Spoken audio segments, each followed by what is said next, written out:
قف للمعلم تبجيلا وقف أدبا إن المعلم تاج يعتني فينا. Bismillahirrahmanirrahim, wa salatu salam ala ashrafil mursalin. Bonsoir et bienvenue. J'espère que vous allez bien. Aujourd'hui, nous allons vous proposer un deuxième modèle d'un sujet d'examen, la composition trimestrielle numéro 2 pour les élèves de deuxième année. Voici le sujet.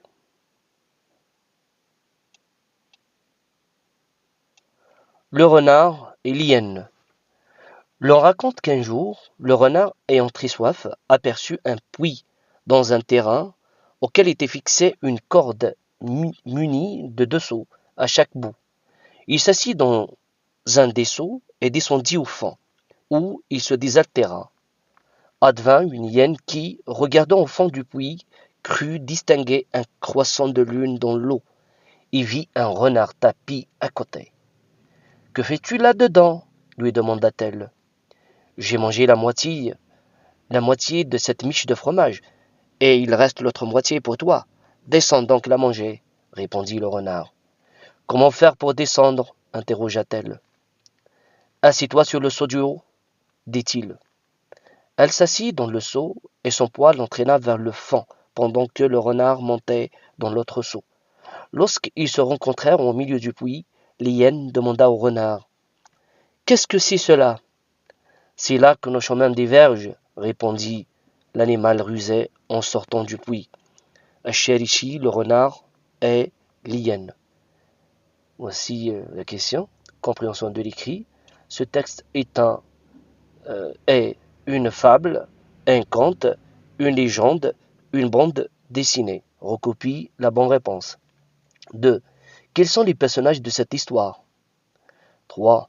Cette histoire se passe à la maison, dans la forêt, dans un puits, dans un lac. Choisis la bonne réponse. 4. Un renard tapi à côté. Le mot souligné veut dire assis, réveillé, allongé, suspendu. Recopie la bonne réponse. 5. Réponds par vrai ou faux. Le renard avait faim. Vrai ou faux. Le renard s'assit dans un seau pour descendre au fond. L'hyène aidait le renard pour sortir du puits. Le renard a partagé le fromage avec l'hyène.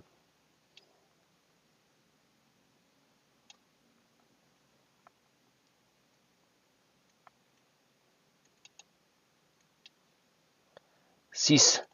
Trouve dans le texte 2 mots appartenant au champ lexical de l'eau. 7. Relève du texte 2 verbes introducteurs de paroles. 8. Relie par une flèche chaque phrase à son type.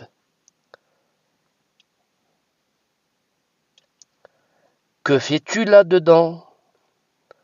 Assieds-toi sur le seau du haut. J'ai mangé la moitié de cette miche de fromage. Phrase déclarative, phrase interrogative, phrase impérative. 9. Écris les verbes mis entre parenthèses au futur simple de l'indicatif. Le renard, le verbe avoir, très soif. Il, le verbe voir, un puits. 10. Complète le tableau suivant. L'adjectif qualificatif et l'adverbe de manière en ment. Nous avons l'adjectif rapide. C'est à vous de trouver l'adverbe à partir de l'adjectif. Deuxièmement, il vous a donné l'adverbe.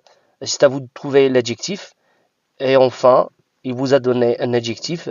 C'est à vous de trouver l'adverbe de manière. On va expliquer, on va voir comment on forme l'adverbe à partir de l'adjectif, dans la partie de corrigitype. 11. Recopie la morale qui convient à l'histoire de le renard et l'hyène. On a toujours besoin d'un plus petit que soi.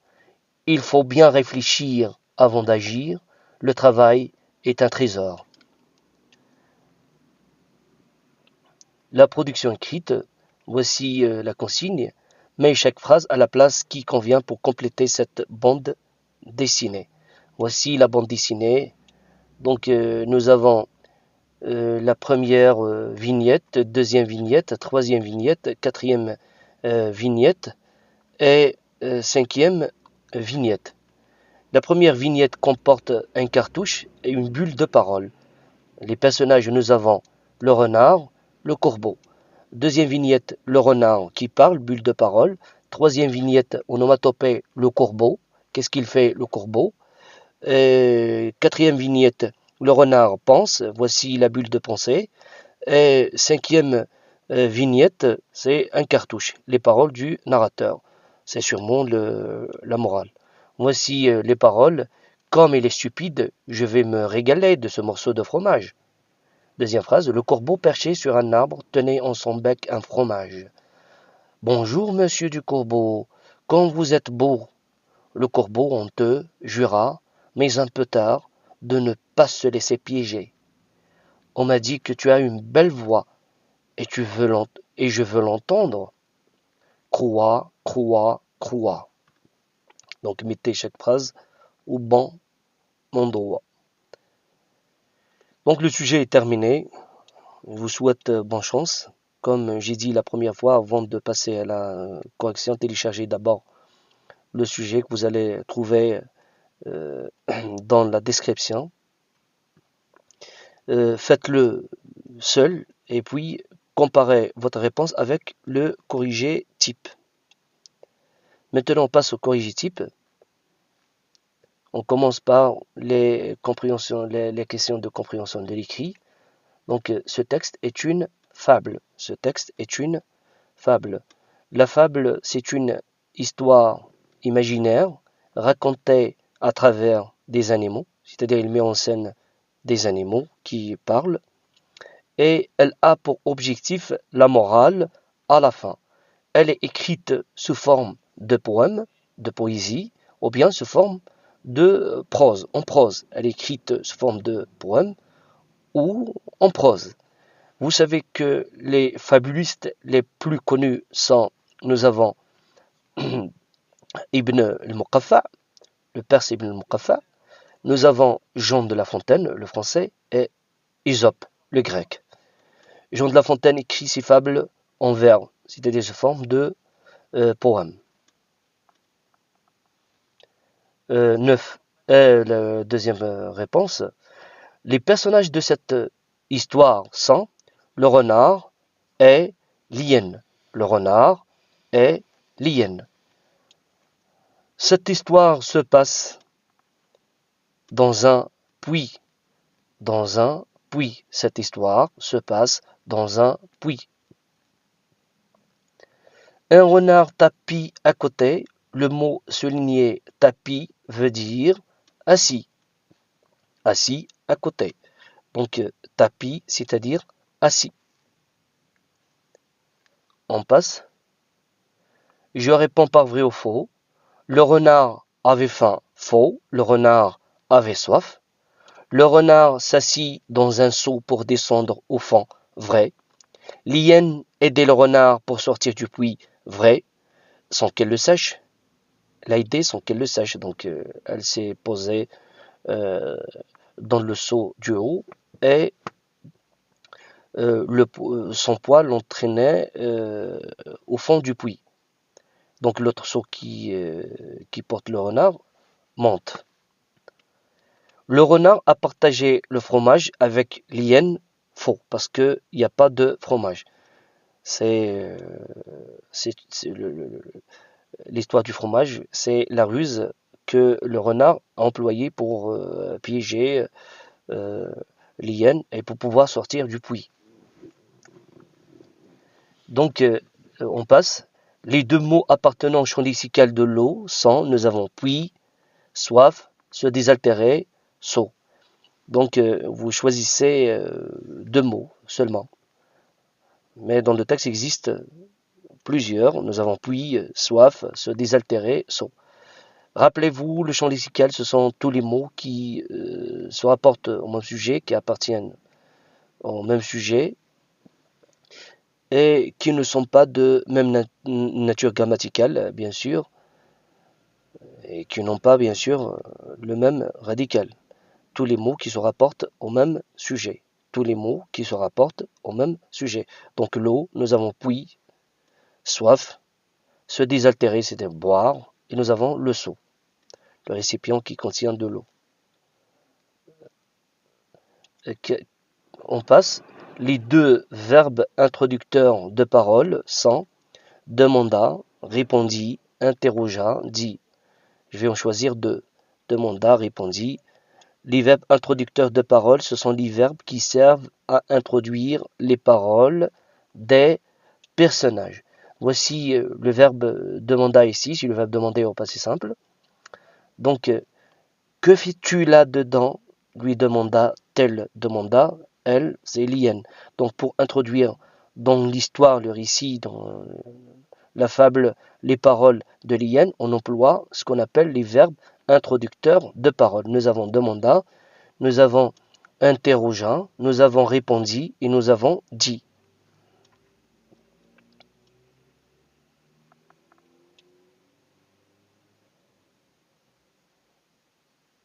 Donc, je répète, les verbes introducteurs de parole sont les verbes qui servent à introduire les paroles des personnages dans la fable. Au suivant, je relis par une flèche chaque phrase à son type.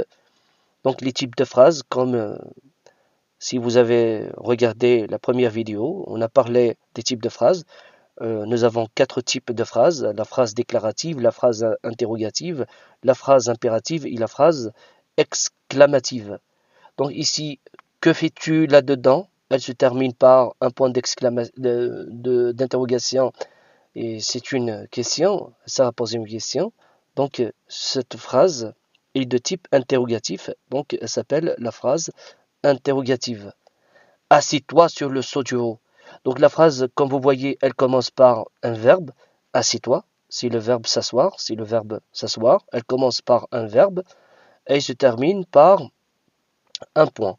La phrase qui commence par un verbe, bien sûr qui est conjugué à l'impératif, et qui exprime un conseil, un ordre, ou une consigne, ou une interdiction.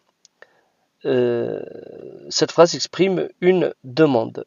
S'appelle la phrase impérative. La phrase impérative. Donc la phrase impérative est la phrase qui commence par un verbe conjugué à l'impératif présent et qui exprime un ordre, un conseil, une consigne ou une interdiction. On passe. J'ai mangé la moitié de cette miche de fromage. Cette phrase commence par une majuscule et se termine par un point et elle sert à déclarer, à informer. Donc, c'est la phrase déclarative. 9. Écris les verbes mais entre parenthèses au futur simple de l'indicatif. Le renard, c'est le verbe avoir, aura, comme nous avons dit auparavant, le futur simple des verbes du troisième groupe. Bien sûr, les verbes du troisième groupe sont des verbes réguliers, ils changent de radical. Mais au futur simple, une fois ils changent de radical, ils gardent le même radical avec tous les pronoms. Le renard aura très soif. Donc, le verbe avoir au futur, j'aurai, AI, tu auras, AS, il aura, A, nous aurons, ONS, vous aurez, EZ, ils auront, ONT. Il, le verbe voir, écoutez, c'est le verbe voir, il verra un puits. Le verbe voir, c'est un cas particulier au futur simple. Il double le R, tout comme le verbe pouvoir, le verbe envoyer, le verbe courir et le verbe mourir. Donc nous avons certains verbes au futur simple qui au futur simple double le R.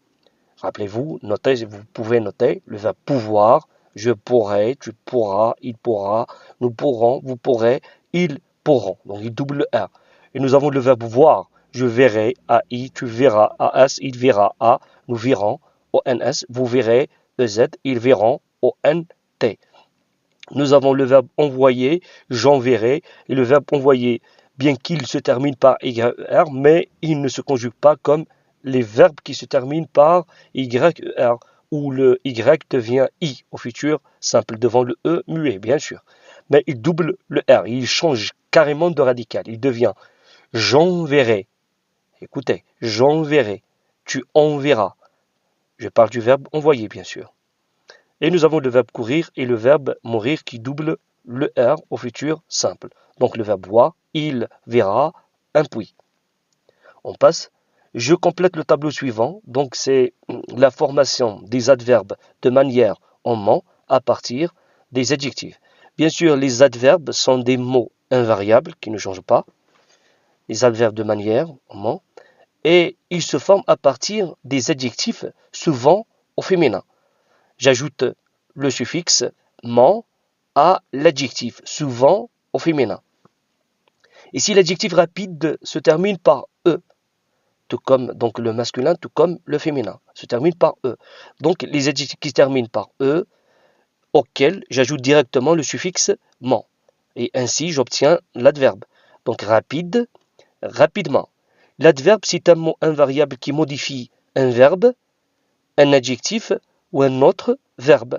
Donc, je marche, je, sujet, marche, verbe, je marche, comment, rapidement. Je marche, rapidement. Donc, l'adverbe vient après le verbe. Il modifie le sens du verbe, ou bien de l'adjectif, ou bien de un autre verbe. Donc, nous avons l'adverbe indifféremment. Indifféremment. Vous voyez ici le E, mais je le prononce A. C'est par souci de prononciation, parce que je ne peux pas dire indifféremment. Donc c'est lourd de prononcer ce mot comme ça. Donc le E se prononce A, indifféremment. Vous voyez ici, il y a deux M, E, deux M, E-N-T. Donc l'adjectif se termine par E-N-T, indifférent. Les adjectifs qui se terminent par E-N-T, donc l'adverbe qui vient des adjectifs qui se terminent par E-N-T, prennent E, 2M, E-N-T.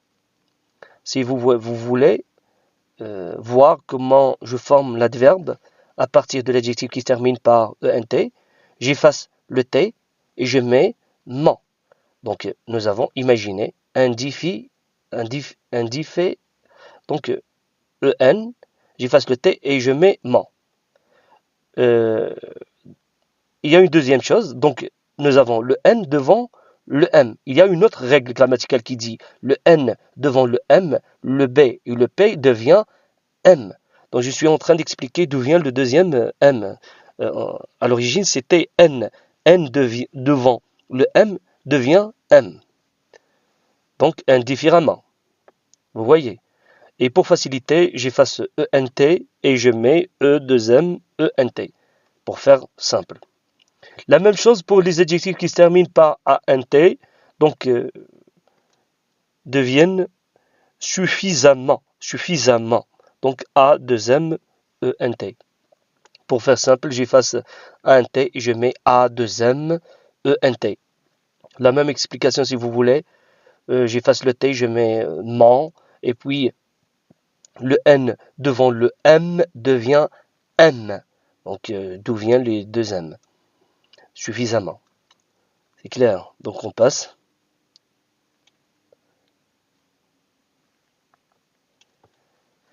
Donc je recopie la morale qui convient à l'histoire de Le Renard et l'hyène. La morale qui convient, c'est il faut bien réfléchir avant d'agir. Parce que l'hyène n'a pas réfléchi avant de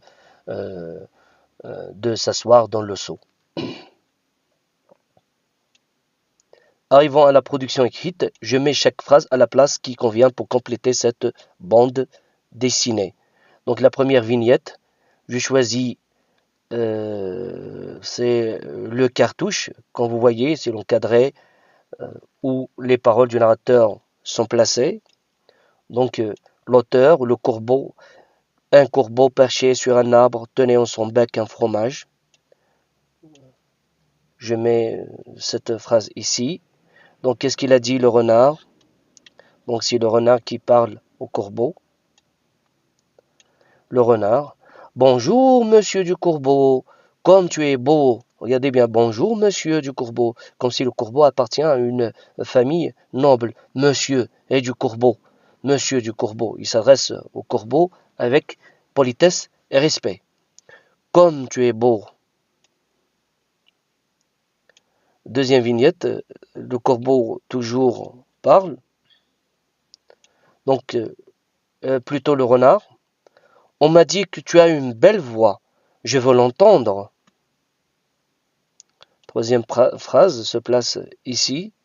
Donc, troisième vignette, onomatopée. Donc je cherche l'onomatopée, l'imitation du bruit, l'imitation du cri du corbeau, parce que le corbeau croasse. Le corbeau n'est pas un bel oiseau, il ne sait pas chanter, il est le symbole de la mort, il accompagne souvent la sorcière, c'est un porte-malheur, il n'a pas une belle couleur, et donc il n'a pas également une belle voix, donc il croasse, donc il croasse, croit. Donc en onomatopée, je mets cette phrase ici, dans l'onomatopée, donc l'imitation du cri du corbeau. Quatrième vignette, bulle de rêve, bulle de pensée. Le renard pense, le renard, comme il est stupide, je vais me régaler de ce morceau de fromage. Se place ici, dans cette bulle de pensée. La dernière, donc, c'est la morale, c'est d'un cartouche. Donc, le corbeau honteux jura, mais un peu tard, de ne pas se laisser piéger. Donc, c'est la morale de cette fable.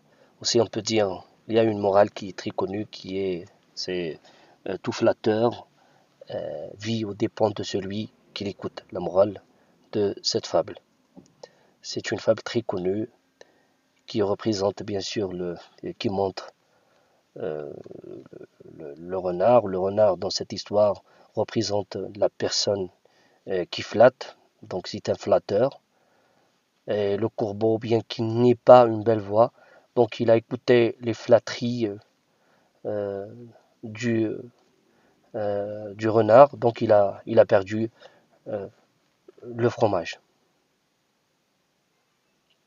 Voilà, nous sommes arrivés à la fin de cette vidéo. J'espère qu'elle vous a plu et j'espère que vous avez passé un moment agréable avec nous.